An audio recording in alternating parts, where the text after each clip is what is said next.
स्वागत है आप सभी का आपके अपने चैनल हिंद 24 टीवी में। मैं हूं आपके साथ आकांक्षा तिवारी। आइए लेकर चलते हैं आपको आज की खबर की तरफ। जौनपुर में समाजवादी पार्टी कार्यालय पर जिला समाजवादी महिला सभा की समीक्षा बैठक की मुख्य अतिथि समाजवादी महिला सभा की प्रदेश अध्यक्ष श्रीमती रीबू श्रीवास्तव ने बैठक को संबोधित करते हुए कहा, महिलाओं का सम्मान स्वाभिमान का कोई भी ध्यान नहीं दिया गया है। तो सिर्फ समाजवादी पार्टी के राष्ट्रीय अध्यक्ष अखिलेश यादव ने समाजवादी सरकार में महिला अपने आप को सुरक्षित समझती थी, लेकिन वहीं भाजपा सरकार ने महिलाओं को इस तरीके से प्रताड़ित अपमानित करने का काम किया है कि भाजपा सरकार में महिला डरी सहमी है। आज जहां देश में आधी आबादी महिलाओं की है, लेकिन अपनी अधिकार की लड़ाई नहीं लड़ पा रही हैं। महिलाएं घर का किचन समेत सारा काम देखती हैं। वहीं आप देख सकती हैं कि गैस सिलेंडर से लेकर पूरी तरीके से राशन तक का कितना महंगा हो गया है, लेकिन भाजपा सरकार इसका कोई भी ध्यान नहीं दे रही है। समाजवादी सरकार में जहां महिलाओं को विमेन पावर लाइन 1090 जैसे सुरक्षा प्रदान किए गए, वहीं घरेलू सामान सब कम दामों में मिला करते थे। आपको बताते चलें कि आज उत्तर प्रदेश में महिलाओं का सबसे ज़्यादा बलात्कार का केस देखा जा सकता है। भाजपा सरकार बलात्कारियों को सजा न देके उनका संरक्षण ही कर रही है। अब आज समय आ गया है कि महिलाओं को अपने अपमान का बदला लेने का। 2024 के लोकसभा चुनाव में महिलाओं को अपनी ताकत का एहसास भाजपा सरकार को दिखाने की ज़रूरत है। अगर महिलाएं एकजुट हो जाएं तो निश्चित रूप से ये भाजपा सरकार को उखाड़ फेंकने का काम करेंगी। अखिलेश यादव एक ऐसे नेता हैं जो महिलाओं को सम्मान और सुरक्षा दे सकते हैं। सपा जिलाध्यक्ष डॉक्टर अवधनाथ पाल ने कहा, महिलाओं को अपनी ताकत स्वयं समझना होगा। आपके ऊपर लगातार भाजपा सरकार में अत्याचार हो रहा है, आप चुप हैं। अब समय आ गया है कि भाजपा सरकार हटाओ, महिलाओं का सम्मान बचाओ, महिलाओं के बीच जाकर सबको जागरूक कीजिए। कार्यक्रम की अध्यक्षता तारा त्रिपाठी, संचालन सोनी सेठ ने किया। बैठक में मुख्य रूप से डॉक्टर सुमन यादव, नीलम सिंह, पूनम मौर्य, सोनी यादव, सबीना खान, सबनम नाज, सरताज बानो, रूबी बिंद, सुशीला देवी, हरीश यादव, अनीता, सुषमा गौतम, रेणु कुमारी, नीशू गौतम, संगीता प्रजापति, लीलावती सरोज, सोनम सोनकर, निधि पाल, अमरावती निषाद, निधि गुप्ता आदि लोग उपस्थित रहे। पार्टी का जब संघर्ष हुआ, डेरा डालो आप अपने ड्रेस को बदल करके, अपने कपड़े को बदल करके आप संघर्ष करने के काम किए। इसलिए मैं आपको बहुत बहुत बधाई धन्यवाद देता हूँ कि आप महिला सभा की जब अध्यक्ष हुई तो हम लोगों को उम्मीद लगी कि हमारे प्रदेश में और महिलाओं का जो एक संगठन है पूरे प्रदेश में मजबूती के साथ खड़ा हो।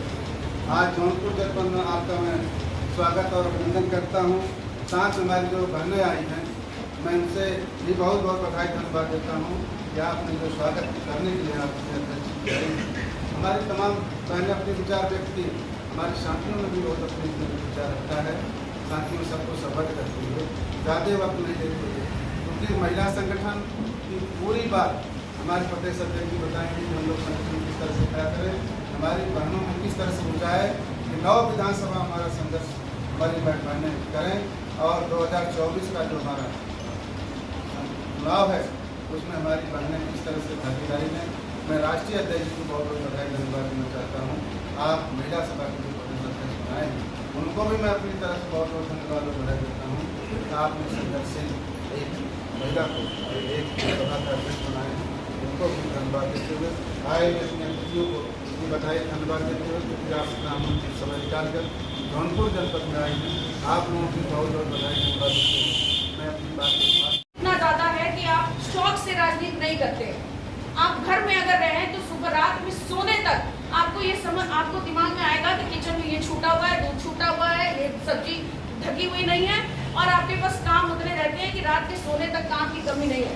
उसके बाद भी अगर आप राजनीति में आते हैं, किसी और पेशे में जाते हैं तो उसमें धन इनकम की बात होती है, लेकिन राजनीति में आते हैं और वो भी इतने समय से हम विपक्ष में हैं, उसके बाद भी आप राजनीति में जो मंच पे बैठे और यहाँ बैठे अब जमे हुए हैं पूरी तैयारी से, तो आपके अंदर कोई जज्बा होगा, कोई ललक होगी, कोई काम करने की चाहत होगी, अपनी पहचान बनाने की चाहत होगी, तब आप यहाँ पर बैठे हैं। और अगर अपनी पहचान बनाने की चाहत है तो बड़ी मजबूती से काम करने की जरूरत भी है, और यही वो मंच है जिसमें बहुत आसानी से और बहुत आप जितना काम करेंगे उतनी पहचान बनेगी। हम घर घर में महिलाओं की बात जहाँ तक है, घर में पुराने समय में आप देखिए किसी की मम्मी, किसी की बहू, किसी की बीवी कहे जाते थे। आज ये जितनी महिलाएं मंच पे बैठी हैं, इनके नाम से इनका मोहल्ला, इनका जिला और इनके शहर जाने जाते हैं। कहा जाता है कि पूनम मौर्य जी का शहर है जौनपुर। तो ऐसे आप सबकी वो पहचान बन गई, और ये पहचान बनाना बहुत मुश्किल होता है। बड़े बड़े जिलों में बड़े बड़े धनाढ्य लोग भी जो हैं वो बहुत पैसे वाले हैं, पूंजीपति हैं, उनके बिल्डिंग में, उनके फ्लैट में खत्म हो जाते हैं, उनके शौच से दुर्गंध आती है, तब पड़ोसी को पता चलता है कि कोई इसमें था और जो अब नहीं रहा। और आप 2 दिन अपने मोहल्ले से, अपने घर से ना निकले तो पड़ोसी पूछने लगेंगे कि मैडम कहाँ चली गई, आज दिखाई क्यों नहीं दे रही है कि नहीं शबनम, बताओ। तो ये पहचान है आपकी, और ये पहचान आपको समाजवादी पार्टी से मिली है, और समाजवादी पार्टी के आप नेता हैं। इस बात पे गर्व कीजिए कि हमारे नेता राष्ट्रीय अध्यक्ष जी हैं और हम इस पार्टी से जुड़े हैं। पूरे उत्तर प्रदेश में 25 करोड़ की लगभग आबादी है, और आधी आबादी महिलाओं की है।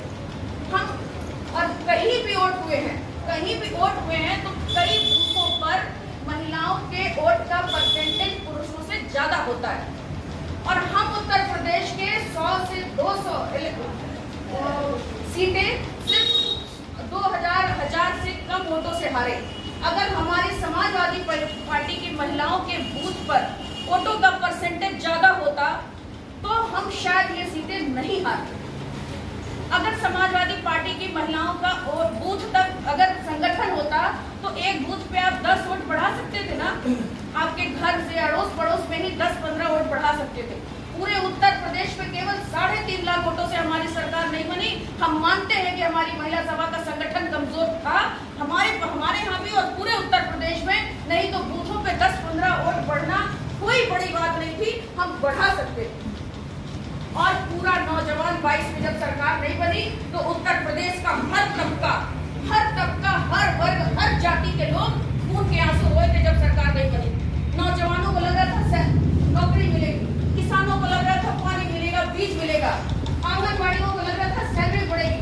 शिक्षा मित्र तो हमसे आपसे ज्यादा बढ़ करके क्षेत्र में काम कर रहे थे, क्योंकि उनको लग रहा था कि उनकी खोई हुई नौकरी जो लेज यादव ने दी थी वो फिर वापस मिल जाएगी जब उनकी सरकार बनेगी। तमाम ऐसी संस्थाएं, तमाम ऐसे विभाग जिसके कर्मचारी, नेता, आम आदमी, गांव का अंतिम व्यक्ति ये सोच रहा था कि अखिलेश यादव की सरकार बन जाए, और नहीं बनी तो हर तबका दुखी हुआ।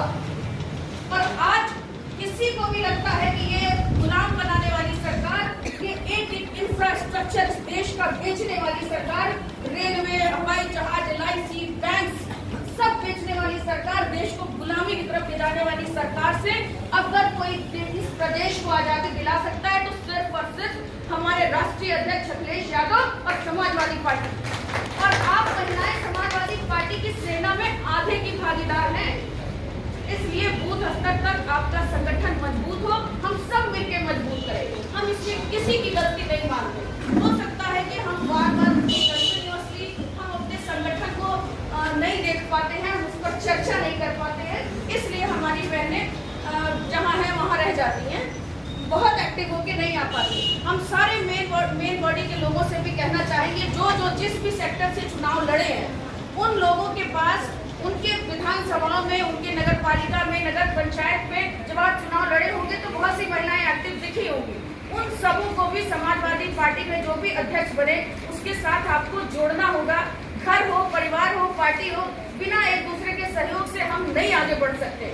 और सर महिलाओं में बहुत कम परसेंटेज होता है टिकट मांगने का। ये अगर संगठन में काम करेंगी, बढ़ेंगी, संगठन मजबूत करेंगी तो कोई भी चुनाव लड़े उसके लिए समाजवादी पार्टी के लिए ये वोट बहुत मायने रखेगा, प्लस करेगा। और महिलाओं को तब खोजा जाता है जब कोई चुनाव लड़ने चले।